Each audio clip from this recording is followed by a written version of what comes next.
Guys, നിങ്ങൾ ഈ സിനിമയെ കാണിക്കുന്നതൊക്കെ വിശ്വസിച്ചിരിക്കണോ? നിങ്ങൾ വിചാരിക്കുന്നത് സൂപ്പർമാനാണ് ഏറ്റവും കൂടുതൽ ശക്തി എന്നാണോ? അയൺമാനാണ് ഏറ്റവും കൂടുതൽ ശക്തി എന്നാണോ? ബ്ലാക്ക് പാന്തറാണ് ഏറ്റവും കൂടുതൽ ശക്തി എന്നാണോ?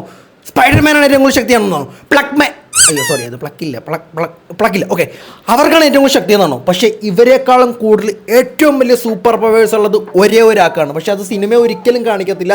നിങ്ങൾ സ്കാം ആകുകയാണ്, നിങ്ങൾ അവർ പറ്റിക്കുകയാണ്. അവർക്കൊന്നും അല്ല ഏറ്റവും കൂടുതൽ സൂപ്പർ പവേഴ്സ് ഉള്ളത്. ഏറ്റവും കൂടുതൽ സൂപ്പർ പവേഴ്സ് ഉള്ള ആർക്കാണെന്നറിയാമോ? ഏറ്റവും കൂടുതൽ സൂപ്പർ പവർ ഉള്ള ആർക്കാണെന്ന് നിങ്ങൾക്കറിയാമോ? Cameraman have the most superpower in the world because ഇവർ പറക്കുമ്പോഴും ചാടുമ്പോഴും ഓടുമ്പോഴും വെള്ളത്തിൻ്റെ കൂടി പോകുമ്പോഴും ഏറ്റവും ഫസ്റ്റ് വരുന്നവരാ. റിംഗ് ലൈറ്റ് പൊട്ടി. ഓക്കെ, ഏറ്റവും ഫസ്റ്റ് വരുന്നവരാ, ഏറ്റവും ഫസ്റ്റ് അവരുടെ മുമ്പിൽ കൂടി പോകുന്നവരാ ക്യാമറാമാൻ. ആ ക്യാമറാമാനാണ് ഇവരുടെ വിഷ്വൽസ് ഒക്കെ പകർത്തുന്നത്, എല്ലാ കാര്യവും പകർത്തുന്നത്. അപ്പം ഇവരുടെ മുമ്പിൽ ഇവർ ഓടുമ്പോഴും മുമ്പിൽ നിന്ന് ക്യാമറ പിടിക്കുന്നവരാ, ക്യാമറയിൽ അത് ഒപ്പുന്നവരാ ക്യാമറാമാൻ. അപ്പോൾ ക്യാമറാമാൻ അല്ലേ ഏറ്റവും വലിയ സൂപ്പർ പവേഴ്സ്? ഞാൻ ഇനി മുതൽ ക്യാമറാമാൻ ഫാനാണ് കേട്ടോ. ക്യാമറാമാൻ.